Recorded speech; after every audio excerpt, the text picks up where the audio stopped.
Hello friends, welcome to my channel. Friends, आज हमारे पास ये NPFC प्रो की PCB आई थी, चार्जर आया था मतलब। तो इसमें फ्रेंड्स मैंने चेक किया तो इसमें मॉसफेट शॉर्ट थे, तो इसमें हमने मॉसफेट डाला हुआ है। तो ये हमने अपना वही 48/60 मॉसफेट डाला हुआ है। तो अगर दिखेगा तो मैं दिखाता हूँ। ये अपना 48/60 मॉसफेट डाला हुआ है जो मैं देता हूँ। ये फ्रेंड्स NPFC एक्सज्यूम वगैरह सब में बहुत अच्छा चलता है, कोई दिक्कत नहीं होती इसमें।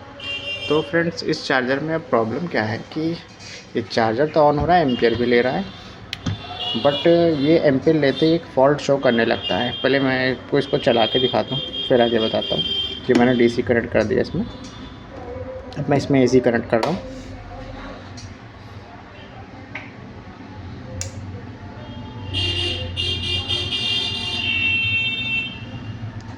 अब आप देखिए एम्पियर देखिए,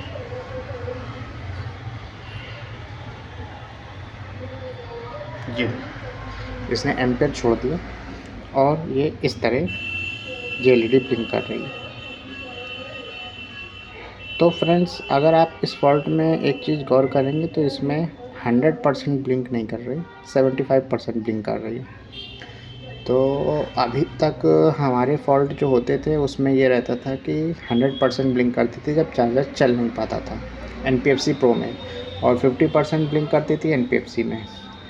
तो अब ये 75% जो ब्लिंक कर रही है, इसका फॉल्ट क्या है?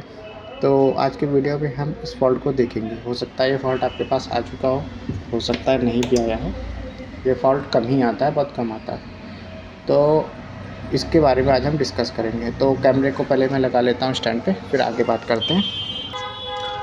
तो फ्रेंड्स, आप देख सकते हैं हमने मल्टीमीटर अपना ले लिया है और मल्टीमीटर को हमने DC वोल्टेज मोड पे लगा दिया है।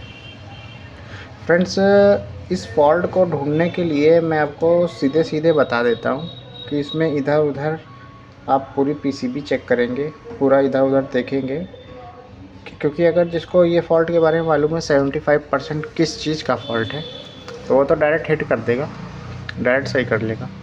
और जिसको नहीं मालूम है कि ये 75% आखिर फ़ॉल्ट किस चीज़ का है, तो उसे पूरी PCB छाननी पड़ जाएगी और हो सकता है उसे ना भी मिले। तो इसलिए मैं इसमें सीधे सीधे बताता हूँ फ्रेंड्स, इसमें 75% फ़ॉल्ट का मतलब क्या है। 75% फ़ॉल्ट का मतलब ये है फ्रेंड्स कि इसका जो टेम्परेचर आउटपुट है, जो टेम्परेचर सेंसर लगा हुआ है, ये आप देख सकते हैं। ये जो ब्लू वायर आपके थर्मिस्टर से आए हुए हैं, जो हीट सिंक में लगा रहता है अपना, दिखा भी देता हूँ एक बार। ये जो टेम्परेचर सेंसर लगा हुआ है ये, तो इसमें से जो टेम्परेचर फीडबैक जाता है अपना मेन प्रोसेसर को, तो जब इसके द्वारा दी गई हुई वैल्यू अब नॉर्मल होती है या इसके द्वारा दी गई वैल्यू ऐसे स्टेट को शो करती है कि चार्जर अभी अब नॉर्मल वोल्टेज पे वर्क कर रहा है, तो ये चार्जर के पल्स को बंद कर देगी और ये 75% का फॉल्ट आने लगेगा। और आपने देखा कि ये 75% का फॉल्ट आता ही जा रहा है, ये चार्जर को दोबारा स्टार्ट करने की कोशिश नहीं कर रहा था। ये फॉल्ट आ ही जा रहा है और चार्जर दोबारा स्टार्ट नहीं हो रहा है, जबकि 50% और 100% के फॉल्ट पे चार्जर थोड़ी देर बताता है, उसके बाद फिर ऑन होने लगता है, फिर ऑन होने की कोशिश करता है। मगर ये ऐसा नहीं कर रहा है, क्योंकि ये वेट कर रहा है कि चार्जर का वोल्टेज चार्जर का जो टेम्परेचर है वो नॉर्मल कंडीशन में, वर्किंग कंडीशन में हो जाए।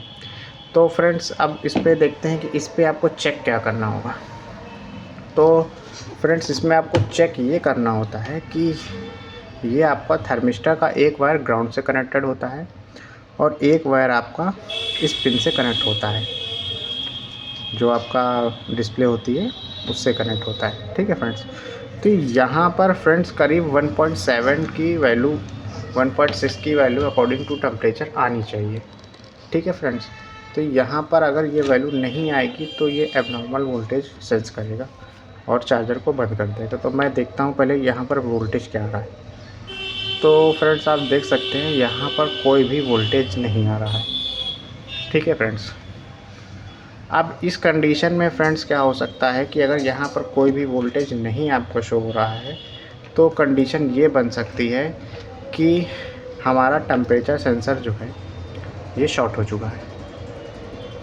अगर ये शॉर्ट हो जाएगा तो यहाँ से कोई वोल्टेज आ भी रहा होगा तो ये यहाँ तक शॉर्ट होने की वजह से, ग्राउंड में शॉर्ट होने की वजह से यहाँ पर कोई वोल्टेज शो नहीं करेगा। बट हमारा टेम्परेचर सेंसर बिल्कुल ओके है, बिल्कुल सही है, ये मैंने चेक कर लिया हुआ है। तो इसमें मैं आपको चेक करके भी दिखाता हूँ, यहाँ पर शॉर्ट होने की कोई कंडीशन नहीं है टेम्परेचर सेंसर में। तो ये मैंने एक वायर इसका निकाल लिया ग्राउंड से और मैं मल्टीमीटर को वापस ले आता हूँ।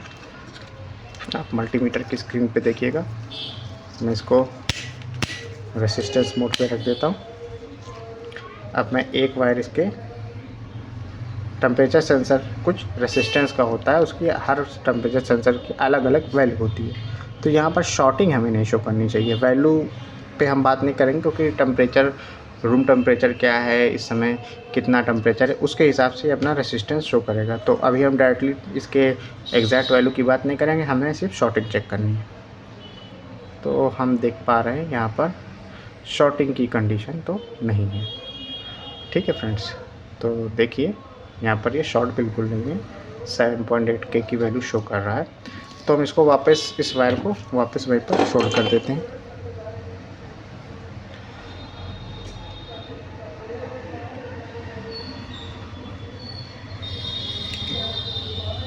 तो हमने इसको वापस वहीं पर शॉर्ट कर देना अच्छे से, ताकि ये इधर उधर टच ना हो, क्योंकि इधर उधर टच हो गया अगर ये तो अपना MCU ख़राब कर सकता है। तो अब हमें ये क्लियर हो गया कि ये फॉल्ट हमारा इस बड़ी PCB से नहीं है, मतलब कि इसमें 2 PCB है, एक ये है, एक ये है, इस बड़ी PCB से नहीं है। तो फ्रेंड्स अब मैं इसमें आपको ये बताना चाहूँगा कि हमारे पास इसमें 2 PCB है। हमारा फॉल्ट इस PCB से है क्योंकि वोल्टेज इसी PCB से आना था जो कि नहीं आ रहा है। ठीक है फ्रेंड्स, तो अब हम इस PCB को चेंज करेंगे और इस PCB को चेंज करने के बाद हमारा ये फॉल्ट बिल्कुल ओके हो जाएगा। ठीक है फ्रेंड्स, तो मैं दूसरी PCB लाता हूँ, उसे चेंज करके आपको दिखाता हूँ। ठीक है फ्रेंड्स, तो फ्रेंड्स अभी हमारे पास छोटी PCB नहीं है वाली, हमारे पास बड़ी PCB है, ये भी उसमें वर्क कर जाती है। तो हम इससे भी चेक कर सकते हैं। तो हम इसको लगा लेते हैं।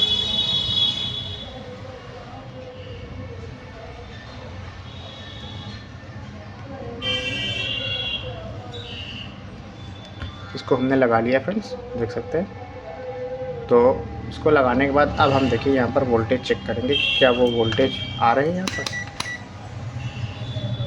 तो अब हम DC को ऑन करते हैं। DC को ऑन करने के बाद मल्टीमीटर हमारा ये हो गया। देखिए फ्रेंड्स, यहाँ पर आपको कुछ वोल्टेज मिल रहा है। मैं आपको मल्टीमीटर को और थोड़ा अच्छे से रख कर दिखा देता हूँ।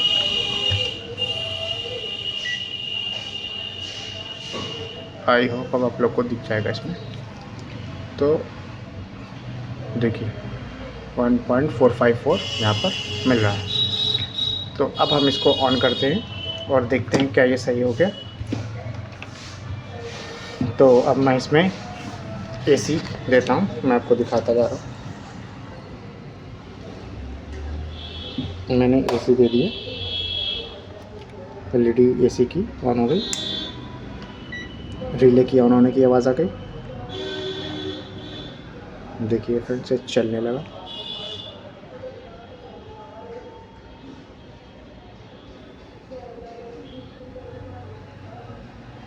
कोई दिक्कत नहीं कर रहा, बराबर चल रहा है। वोल्टेज देख लीजिए, अब ये कोई फॉल्ट नहीं शो कर रहा। तो फ्रेंड्स यही इसकी प्रॉब्लम थी,